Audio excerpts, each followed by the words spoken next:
Glória a Deus. Eu estou muito alegre, muito feliz, mais uma vez, poder estar ministrando a palavra do Senhor. Muita responsabilidade em falar da palavra de Deus, sem fugir para a direita nem para a esquerda, mas sim pregar a verdadeira palavra de Deus. Glória a Deus, aleluia. Desde já quero agradecer a Deus pela vida de cada um dos irmãos aqui presentes, agradecer a Deus pela vida da minha esposa, do meu filho, pela minha família, que Deus muito tem abençoado. Glória a Deus, aleluia. Eu peço que os irmãos abram as vossas Bíblias no livro do profeta Daniel, capítulo de número 6, a partir do versículo 16.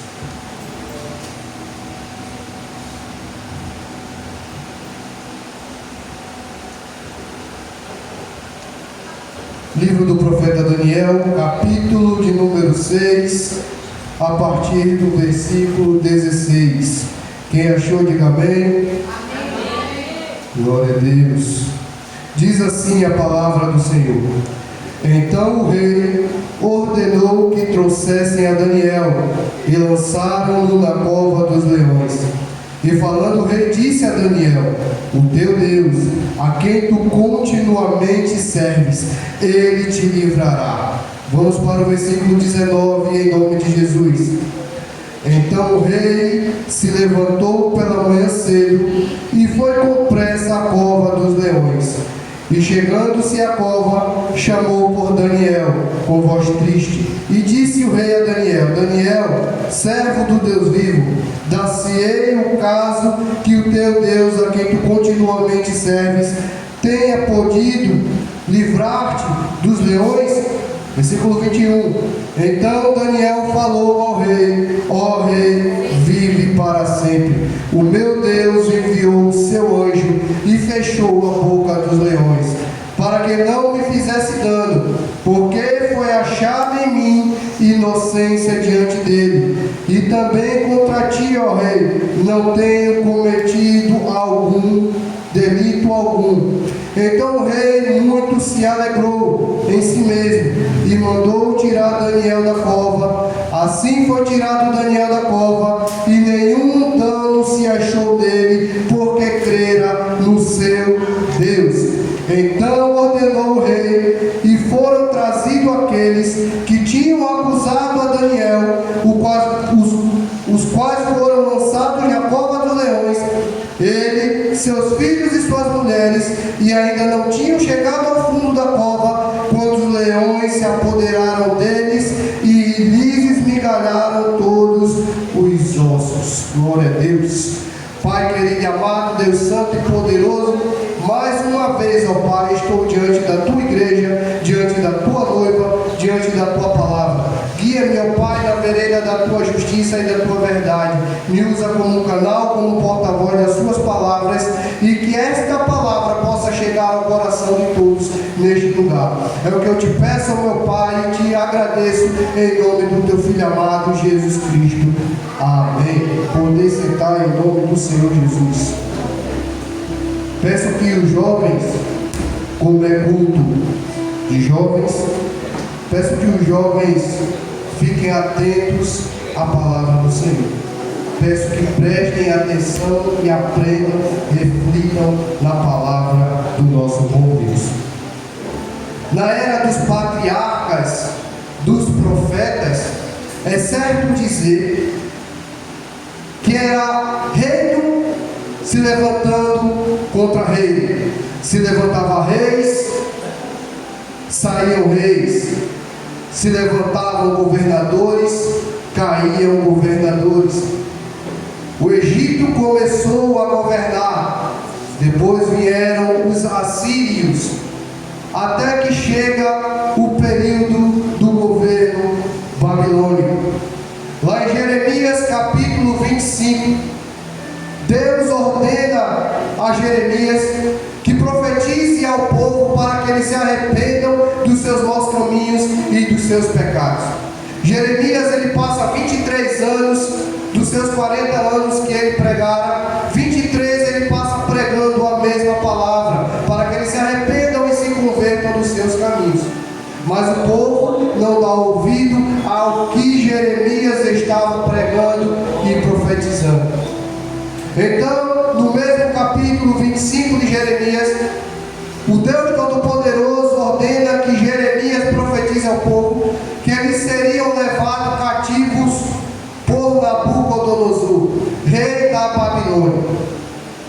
E essa profecia se cumpre por volta do ano 605 a.C.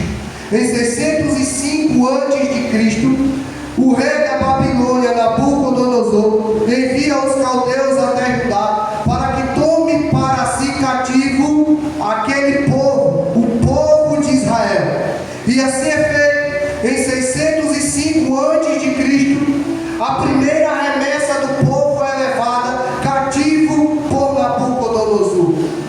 Dentre eles, a parte nobre de Israel.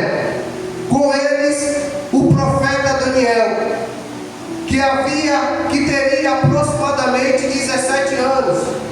E com ele, Sadraque, Mesaque e Abednego, que por seus nomes originais, Ananias, Azarias e Misael. A segunda invasão ocorre em 597 a.C. e é levada a segunda remessa, junto com eles Ezequiel, que fica às margens do rio Quebar. Em 586 a.C., Judá é invadida pela terceira vez, Jerusalém é destruída, o templo é destruído e Jeremias ele fica em Jerusalém vendo tudo. Mas Daniel, junto com os três, ele chega até a Babilônia e fica no palácio, porque o rei Nabucodonosor, ele pede para que Aspernais, chefe de seus eunucos, traga para si jovens bonitos, jovens em boa forma, jovens da classe nobre de Israel. E assim é feito. Daniel, Ananias, Azarias e Misael, eles agora estão diante de Aspernais, por ordem de Nabucodonosor. Mas todos os três, como israelitas, como judeus, desde criança, desde pequenos, eles aprendem a Torá. Eles começam a meditar nas escrituras sagradas e sabem que a terra onde eles estão não é a terra de Deus, não é uma terra que Deus queria para o seu povo. Era uma terra idólatra, entregada a vícios, prostituição e idolatria. E chegando perante os jovens, este chefe dos eunucos oferece um banquete real para que eles permaneçam em boa forma. E ali um banquete é posto para que esses jovens possam desfrutar das coisas do palácio. Mas Daniel, rico em sabedoria, como eu disse outrora, desde pequeno, meditava nas escrituras sagradas, sabia que dentro daquele banquete, no meio daquela mesa, existiam alimentos que era proibido do povo judeu, do povo de Israel comer. Eles não podiam, porque era contra a vontade do Deus Todo-Poderoso. E ali Daniel, ele chama com muita educação, esse chefe diz: nós não queremos comer, porque nós não podemos, porque nós servimos ao Deus que não permite comermos tais coisas. E esse chefe ele olha e diz: mas Nabucodonosor me ordenou que vocês comessem para que fiquem formosos, para que fiquem bonitos. Então Daniel ele lança um desafio: traga para nós comermos água e legumes, e após 10 dias veremos quem se sai melhor, quem fica mais bonito, quem fica mais formoso, quem fica mais forte. E assim é feito.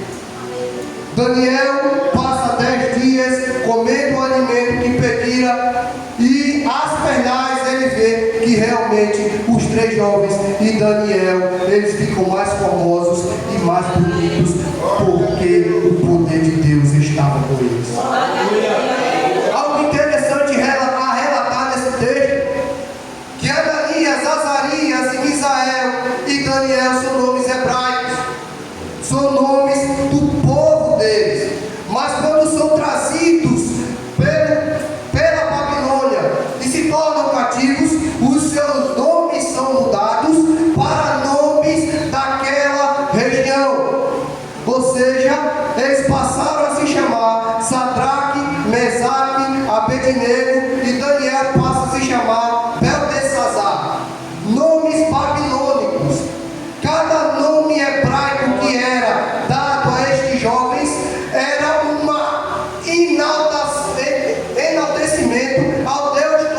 Todo-Poderoso. Cada nome deles estava enaltecendo o nome do Deus de Israel. Mas quando eles chegam na Babilônia, os nomes deles são mudados e eles passam, os nomes deles passam a enaltecer deuses babilônicos, deuses pagãos. Ali eles têm a sua identidade mudada. Ali eles têm os seus nomes mudados, suas características, porque para o povo de Israel, para o povo judeu, o seu nome é muito sagrado, porque de geração em geração é passado o seu nome. Mas uma coisa que eu quero trazer para a amada igreja com isso, é que mesmo diante de todas essas situações, os 3 jovens e Daniel, eles permanecem firmes e convictos naquilo que acreditavam. Eles permaneciam firmes e fiéis ao Deus Todo-Poderoso. Mesmo tendo a sua identidade apagada, mesmo tendo que participar de coisas dentro do palácio, eles não se submetem a regras e comportamentos idólatras da Babilônia. O que eu quero trazer para os jovens aqui esta noite é: você consegue carregar a sua identidade aonde você chega? Se você chega na sua faculdade, se você chega na sua escola, se você chega no seu trabalho, onde quer que você chegue, você consegue levar a sua identidade de crente fiel a Deus aonde você vá?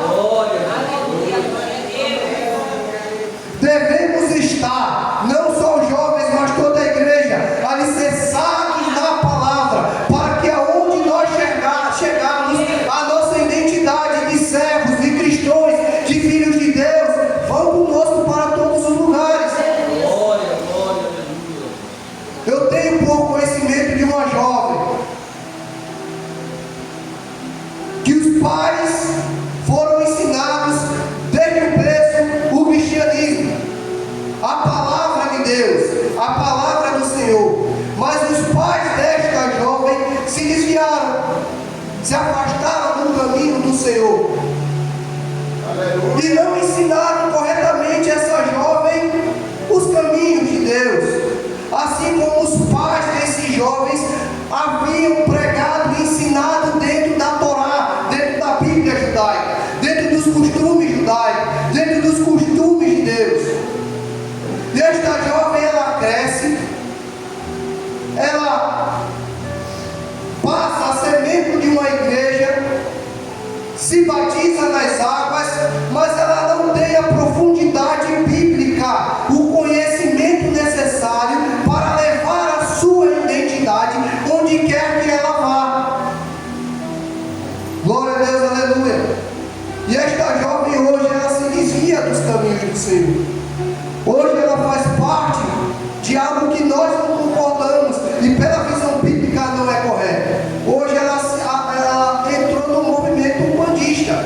Hoje ela é macumbeira, porque não tinha o conhecimento necessário para firmar os caminhos, para levar a sua identidade. Às vezes, por mais companhias, por influências erradas, se perdem no caminho, por não estarem alicerçadas nas Escrituras. Então, Daniel, Ananias, Azarias, Misael, eles levam consigo a palavra de Deus dentro de seus corações. E é isso que nós devemos fazer. Nós, igrejas, nós jovens, devemos carregar a palavra de Deus. Já foi dito aqui em Jeremias 29: buscar-me-eis e me achareis. Busquem a Deus, jovens, hoje. Busquem a Deus, procurem o entendimento da palavra, se debruce nas Escrituras sagradas. Glória a Deus, aleluia. Chegando no capítulo 2 de Daniel, nós vemos que Nabucodonosor passa a ter um sonho, e ele fica amargurado de espírito, porque não consegue interpretar o sonho, não sabe o que aquele sonho significava. Então ele manda chamar astrólogos, encantadores, caldeus, especialistas, chama todo tipo de gente para tentar interpretar o sonho.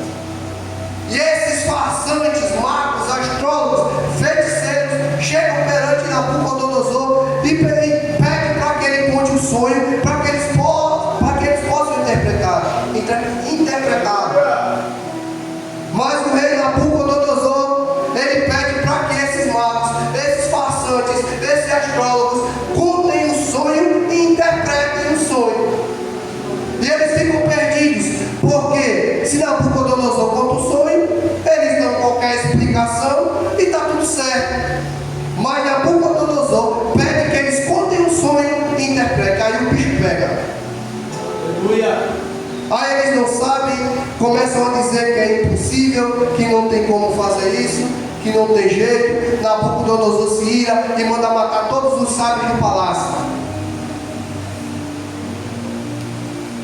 Glória a Deus, aleluia. Ele manda Arioque, chefe da guarda, capitão, matar todos, incluindo Daniel e os 3 jovens. Daniel, quando fica sabendo, pede que Arioque leve até o rei. E Daniel, quando está de frente ao rei, ele pede tempo para que ele possa orar, pedir a Deus, revelar o sonho, a interpretação. E o rei concede. Daniel vai para onde está Ananias, Azarias e Misael, começam a orar, pedindo para que Deus lhe dê a revelação do sonho, e pedindo para que interprete o sonho. E assim Deus o faz. Deus mostra a Daniel o sonho, e Deus mostra a Daniel a interpretação desse sonho, porque Deus não deixa escolhido passar vergonha. Deus não deixa escolhido perecer diante do inimigo. Se você é crente fiel a Deus, não importa a circunstância, Deus ele vai estar contigo, andando de mão dadas, te guiando e te ajudando. Então, se você chega na faculdade e tem alguém te acusando, conta para Deus. Simples. Se alguém afronta a tua fé, pregue do mesmo jeito. Em nome de Jesus. E depois que Daniel recebe a revelação, Daniel ele começa a adorar a Deus, dizendo: seja bendito o nome de Deus, de eternidade a eternidade, porque dele são a sabedoria e a força. E ele muda os tempos e as horas, ele move reis, estabelece reis, ele dá sabedoria aos sábios, ciência aos entendidos, ele revela o profundo e o escondido, conhece o que está em trevas, e com ele mora a luz. Glória a Deus, aleluia. Daniel, agora em nome de Jesus, ele tem um sonho e a interpretação, e ele chega diante do rei, e diante da presença ele vai contar o sonho, e vai interpretar o sonho. E ele diz ao rei o segredo que o rei requer. Nem sábio, nem astrólogo, nem mago, nem adivinho podem declarar ao rei, nem macumbeiro, nem feiticeiro, nem cartomante, nem quem pede paleta com a mão pode decifrar os segredos de Deus para a tua vida. Então ele vai dizer: mas há um Deus, tem um Deus, que ele mora lá no céu, o qual revela mistérios. Ele, pois, vem saber ao rei Nabucodonosor o que há de acontecer nos últimos dias. Eu vou dizer para tu, ele não é coisa boa não, é coisa ruim. E no versículo 31 do capítulo 2 de Ezequiel e Daniel, ele vai dizer: pô rei, estavas vendo e viste uma grande estátua. Essa estátua que era imensa, cujo esplendor era excelente, estava em pé diante de ti, e a sua aparência era terrível. Ele vai dizer que a cabeça era de ouro, os peitos e os braços de prata, o ventre e as suas coxas de cobre, as pernas de ferro, os pés e a parte de ferro e parte de barro, os pés de ferro e de barro. E ele dá a interpretação desse sonho. Ele está contando o sonho, ele vai interpretar. Ele vai dizer: olha, isso aqui são reinos, a cabeça é você, você é a cabeça, você é a cabeça de ouro, mas após você vai vir outro reino, é o reino dos Medo-Persas, e depois do reino dos Medo-Persas vai vir o reinado da Grécia, e depois do reinado da Grécia vai vir o reinado de Roma, e depois do reinado de Roma vai vir o governo das 10 nações. Isso tudo são reinos poderosos que governarão a terra. Mas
sua identidade hebreia, a sua identidade israelita, a sua identidade judaica, a sua identidade de servo de Deus. Glória a Deus, aleluia. Eu sinto Deus nessa palavra, glória a Deus, aleluia. Mas Nabucodonosor, ele é atrevido, ousado, ele quer ser maior do que Deus, quer sentar no trono, quer tomar tudo para ele. E no capítulo 3 do livro de Daniel, ele manda construir uma estátua feita de ouro. A Bíblia vai dizer que ela tem 60 côvados de altura, 60 côvados de altura e 6 de largura, ou seja, 27 metros de comprimento e aproximadamente 3 metros de largura. Estava muito grande, 27 de comprimento e 3 de largura. E ele dá uma ordem: quando tocarem as músicas, as trombetas, os pífanos, as buzinas, os tambores, quando começar a festa, a algazarra, aquele que não se dobrar diante da estátua, pode jogar dentro da fornalha, que eu não quero nem saber. Estou parafraseando, depois tem que ser parafraseando. Só que aí tem 3 crentes lá no meio, 3 jovens que carregam a identidade, 3 crentes que quando chega na faculdade federal, não pinta o cabelo de verde, de roxo, bota a pista, tatuagem, sai dos caminhos do Senhor e vai fazer o que da vida? 3 crentes ali, ó. 3 crentes. Começa a tocar as buzinas, a algazarra, a festa. Vai se dobrar? Não, fica em pé. Mas vocês não estão sabendo não que vocês têm que se dobrar. Eu dobrar e quero sair? Deus me livre, quero não, obrigado. Estou tranquilo em pé. Aí esse pessoal chega até Nabucodonosor e diz: o Senhor não disse que quando tocasse a buzina, começasse a algazarra, começasse a festa, era para se dobrar, se descer lá? É isso mesmo, eu disse. Mas tem 3 ali que não quer de jeito nenhum. Manda eu chamar aqui. Aí chega os 3. Aleluia! Aí Nabucodonosor começa a difamar o nome de Deus, começa a falar besteira e começa a dizer assim, ó, capítulo 3, versículo 15: mas se não adorardes, serei lançados na mesma hora dentro da fornalha de fogo ardente. E quem é o Deus que vos poderá livrar das minhas mãos? O bicho é desaforado, né? É meio doido falar um negócio desse, logo contra Deus. Aí os 3 jovens, Sadraque, Mesaque e Abednego, ele responde o rei: olha, rei, nós não precisamos te responder negócio nenhum. Eis que o nosso Deus, a quem nós servimos, é quem nos pode livrar, e Ele nos livrará da fornalha de fogo ardente e da tua mão ainda mais. Não só da fornalha não, da tua mão também. E se não ficar sabendo, ó rei, que não serviremos nem a teu Deus, nem a tu, nem a estátua de ouro, nem a estátua de prata, nem tudo que você construir aí, a gente não vai dar. Pode lançar a gente. Pega ele, lança. Aí o rei pega eles, bota uma roupa, amarra tudinho e joga os 3 dentro da fornalha de fogo. Aquece 7 vezes mais e joga dentro da fornalha, tudo amarrado. Mas aí quando o rei olha direitinho, aqui, esfregou o óculos, botou no olho de volta. Rapaz, não foi 3 que foi lançado ali dentro e tudo amarrado? Foi. E porque tem 4 lá dentro e tudo solto? Glória a Deus, aleluia. Não é mais 3 amarrados, agora é 4 tudo solto, tudo passeando para lá e para cá. Estava tudo presinho, mas quando ele olhou, estava aqui, ó, marchando no mistério. Vai para lá, vai para cá, vai para lá, vai para cá. Ele não desceu no nome de Jesus. Se quiser, ele lançar na fornalha.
o Deus de Sadraque, Mesaque e Abednego. Aqueles que querem te matar vão ter que ver o Deus da tua vida. Glória a Deus. Eu acho que não vai dar tempo de eu concluir aqui essa agora. Mas vou correr um pouquinho em nome de Jesus. Capítulo 5, a gente leu o capítulo 1, leu o capítulo 2, leu o capítulo 3, vamos ler o capítulo 5. Agora, Nabucodonosor já morreu faz tempo. Daniel agora ele está velhinho, deve ter aproximadamente uns 80 e poucos anos, que aqui já passou o período do cativeiro, 70 anos. Agora, já deve ter uns 80 e poucos anos. Aí, Belsazar, filho de Nabonido, quarto rei depois de Nabucodonosor, passou muito tempo.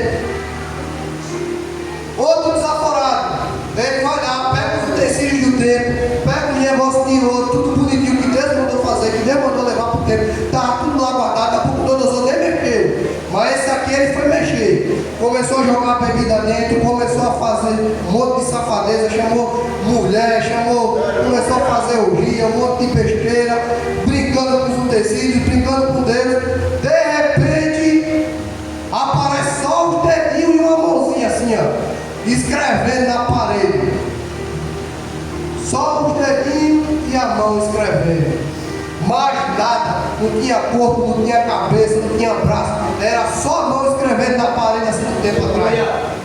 E ele fica aterrorizado, sem saber o que era aquilo que estava acontecendo. E de novo, manda chamar os magos, manda chamar os astrólogos, manda chamar todo mundo, manda chamar o intérprete, o linguista, manda chamar todo mundo. Eu quero saber o que está escrito aí. E ninguém sabia o que estava escrito. Aí chega a rainha, olha para ele, rapaz, tem um senhorzinho ali que está com uma pegada, lá do tempo de Nabucodonosor, interpretou sonho. Homem tem um espírito, não tem um espírito nele. Ela diz que ele tem o espírito dos deuses, e nele tem inteligência e sabedoria. Então manda chamar esse rapaz. Glória a Deus. Aí lá vem Daniel. Imagino eu já devagarzinho, 80 e poucos anos, bem devagarzinho. Chega perante Belsazar e começa a falar para ele: eu vou dizer o que está escrito. E não é coisa boa não. Mesma coisa que disse lá pro outro, não é coisa boa não. Este pois é o escrito que escreveu: Mene, Mene, Tekel, Farsim.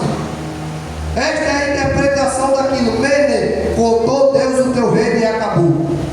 Então está dizendo: Mene, Mene, Deus contou o teu reino e acabou. Deus contou o teu reino e acabou. Tekel, pesado foste na balança e foste achado em falta. Você foi pesado na balança, você paga falta. Pérez, dividido foi o teu reino e dado aos Medo-Persas. Eu disse lá atrás na estátua, Nabucodonosor era a cabeça, os peitos e os braços eram outro reinado. Era o reinado dos Medo-Persas. E aqui, quando Daniel está proferindo essa interpretação, o rei Ciro da Pérsia já está invadindo o lugar, já está planejando tomar tudo. E a Bíblia vai dizer que o rapaz morreu, porque Ciro invadiu, tomaram tudo, mataram o rapaz. Não brinque com o que é sagrado, não brinque com as escrituras, não brinque com o que é de Deus. Deus é amor, Deus é bondoso, a sua benignidade dura para sempre, mas Ele é justo, fogo consumidor, juiz, Ele julga. Glória a Deus. E para encerrarmos, esse reinário constitui sobre o reino 120 presidentes e 3 príncipes. E dentre esses 3 príncipes está Daniel.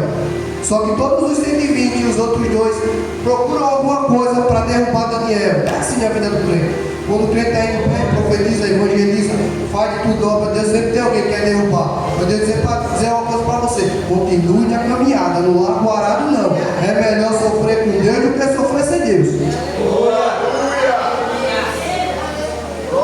Então, pulsaram para cá, pulsaram para lá, não conseguiram nada, porque ele era justo.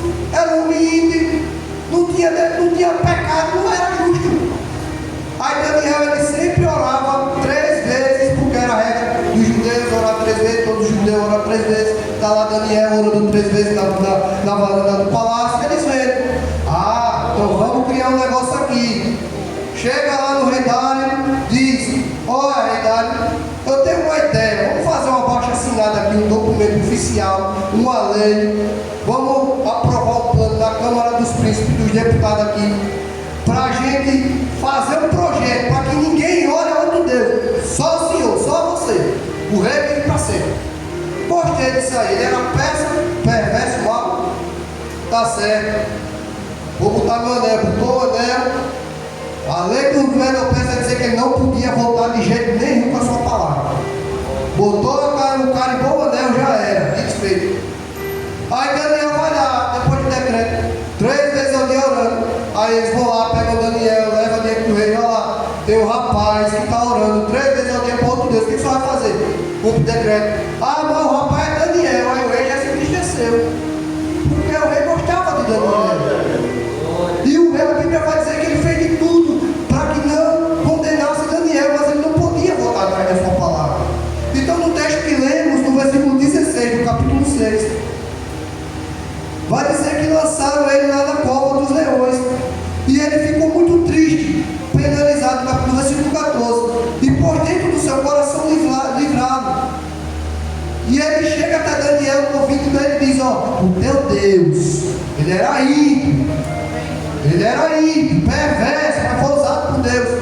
Porque ele chega no ouvido de Daniel e profetiza para Daniel. Ele chega e diz: ó, o teu Deus, a quem tu continuamente serves, ele te livrará. Aleluia. E que fez? Joga Daniel na cova dos leões. Antes de Daniel chegar no fundo da cova, já era para ser devorado. Mas Daniel, ele vai descendo, degrau em degrau, imagina ele velhinho, devagarzinho. E nada acontecendo, porque atrás dele estava o anjo do Senhor, o guiando até o final. Quando chega no fundo, ainda usa um leão de travesseiro. Deita aí, Daniel, dorme, descansa, amanhã é outro dia. Glória a Deus. Aí vem, você acorda logo cedinho. Eita, puxa, jogaram Daniel na cova. Vou lá ver o que aconteceu. Daniel, o teu Deus te livrou, Daniel. Aí Daniel de lá de dentro: ó rei, vive para sempre. O meu Deus enviou o seu anjo e fechou a boca dos leões para que não me fizesse dano. Aí o rei se alegra com essa notícia. Tira a pedra, tira essa porta daí, deixa Daniel sair. Agora vocês que fizeram esse arrumadinho todinho contra Daniel, pega esse povo, joga tudo lá. Antes de chegar no fundo, botaram pedra que já foi devorado, destroçaram os ossos, foi tudo. Ninguém mexe com o escolhido de Deus. Ninguém toca escolhido de Deus. E fica em Deus para contar a história. Sempre tem uma coisa que Deus faz. Se quiserem te jogar na cova, jogaram na fornalha os 3, depois jogaram